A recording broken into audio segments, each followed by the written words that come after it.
So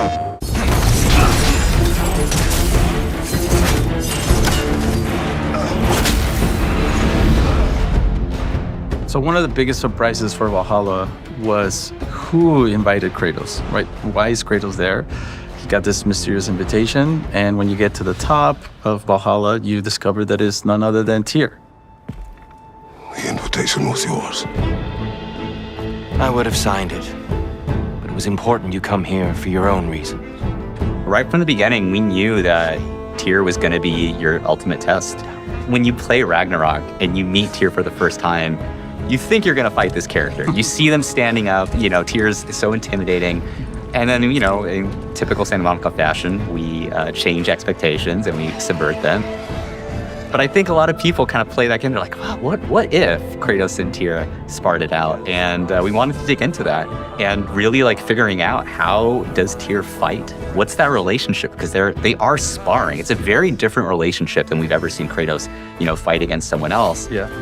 Exactly. And Tyr kind of bringing this almost worldly knowledge from all the places he's visited, right? That was one of the things we really wanted to do with Tyr, to showcase how the history behind him traveling to all these different places, right? So that's why we have these different weapons that he brings out from different locations in the world. Yeah, those intros. Every time I saw the animations for the intros where he's pulling out the different weapon and everything. As soon as that started coming online, we were getting pretty hype about it. If you notice, for folks that have a keen ear, that will hear some slightly different tunes when each weapon is introduced that is kind of tied to the weapon as well. And then his styles of combat change. I think you'll enjoy it, if that's the word. The gameplay mechanics actually are influenced by the region that he's kind of bringing to each part of the fight. We also play around with some mechanics that are a bit different than fights that you would have in the base game. Yeah. And ultimately, it's like two God of Wars going at each other, Exactly. right? So that's one of the biggest things, is that when you think about the whole franchise, Kratos has only, even though it's called God of War, he's only confronted Ares, another God of War. Not until now has he had an opportunity to go and fight it out with another God of War.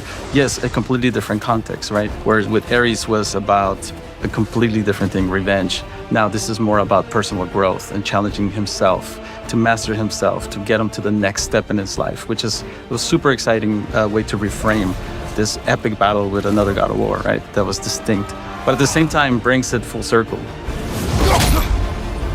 Every time you beat him, right, and you press R3, you kind of go up, yes. And you got that moment where the punch gets caught, and then they get to do the arm shake again. That was completely intentional. We wanted to do the reverse of what happened in Ragnarok, where Tyr's helping Kratos up. Now Kratos is the one helping Tyr up.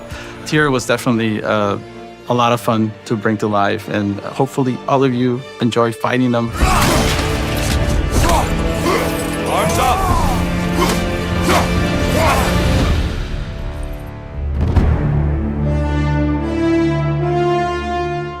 PlayStation